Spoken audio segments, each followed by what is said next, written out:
And then he says, as soon as these words are spoken, this is picking and choosing. This is clarity. In other words, as soon as you say this, you're saying, okay, this is picking and choosing and not clarity or enlightenment, and this over here is clarity or enlightenment. He's saying you're setting yourself up right away for it not to be clear what you're trying to say. And then he says, a monk asks him, do you abide, I'm translating for another, do you abide, do you reside, where is your head at? Colloquial. And that's how Tom Clear was very good at making it colloquial. If not, in picking and choosing.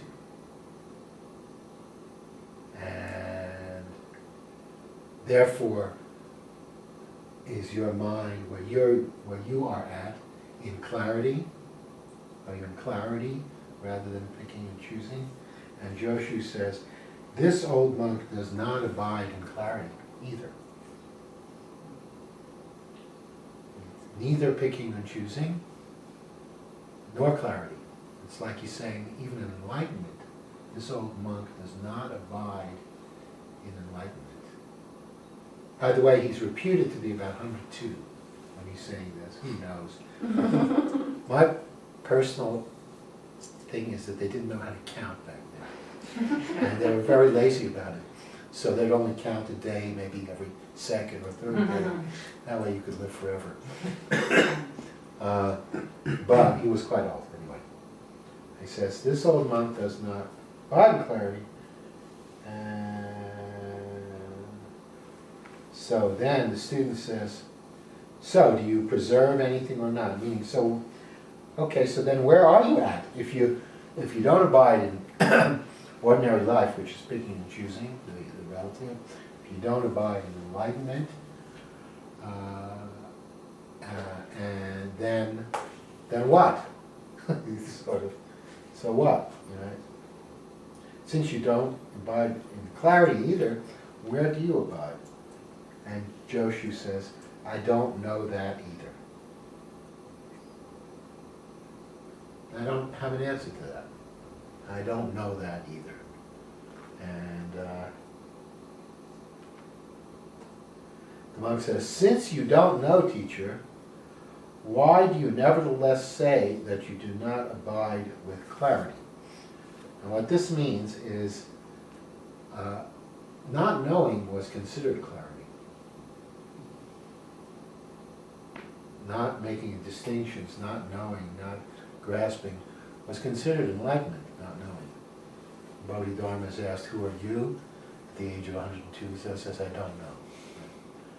So we're just doing this. So he says, so this is going on. It's pretty funny, actually, when I first read it, I thought it was right.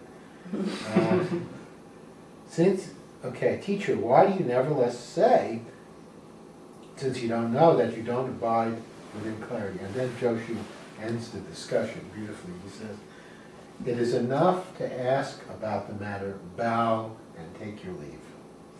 In other words, thanks for the question, goodbye. You know, kind of like thanks for all the fish. So he says, no more. Thank you, very good question. See you around. And he never seems to answer. Now, this is a very advanced presentation of the way.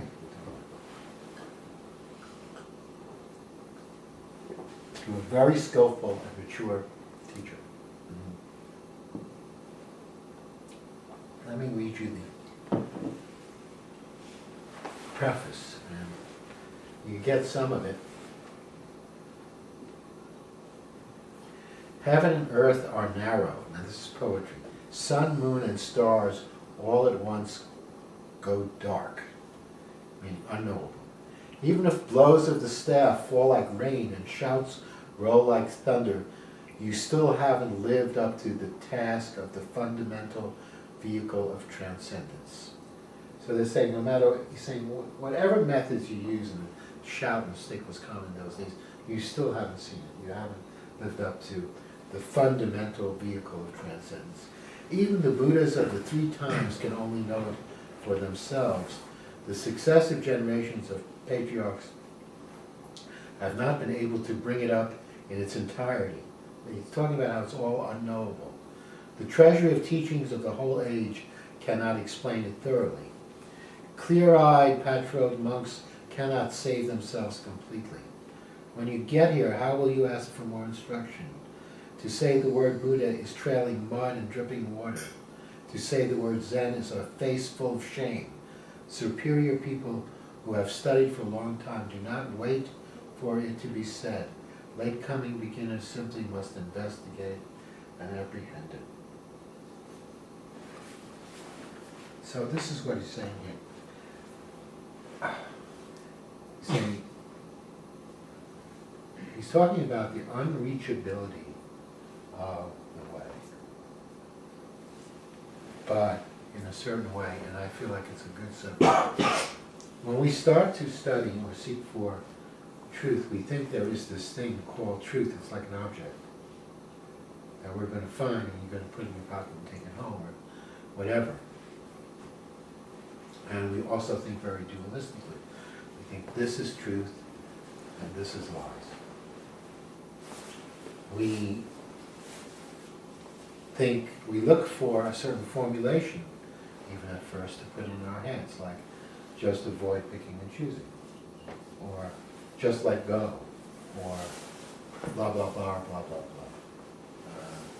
Famous instances in the history of Zen are a teacher who was asked, what is Buddha? And he said, mind is Buddha. Now that's a very good thing. For people who were stuck in the religious interpretation of Buddhism, they asked, what is Buddha? And the teacher said, mind is Buddha. Your very mind is Buddha. That's what you're looking for. After that became like the most important phrase of the era, and everybody was saying it, then a few years later somebody asked him, what is Buddha? Expecting to hear mind is Buddha. And he said, I heard you said mind is Buddha. And he says, no mind, no Buddha. So the teaching of Zen, when it's really been done well, does not give you anything. It only takes away. Now it takes away in order for you to be free. To not be stuck.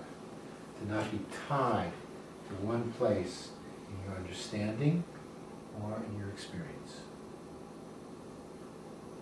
So what Joshu does here is the student asks a question and is expecting that Joshu has a real tight, defined answer.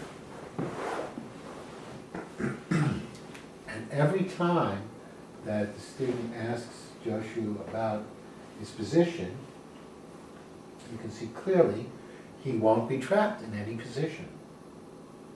So what's Joshu's message? See, his message is, this old monk does not abide in clarity or anyplace else. He's saying, in a way, there's no truth. There's no Buddha. These are all ideas. This is all speculation. These are all what they call, in the parlance, donkey hitching posts. A donkey hitching post is like a place you tie your donkey, except you're your donkey. You're the donkey. As we go through our life, and our practice in particular, looking for answers, you will always come to some donkey hitching post. You say, okay, I understand this. I understand that. It's not bad. The only thing is that you not be stuck there. We come to the practice with tons of donkey hitching posts. Ideas we have.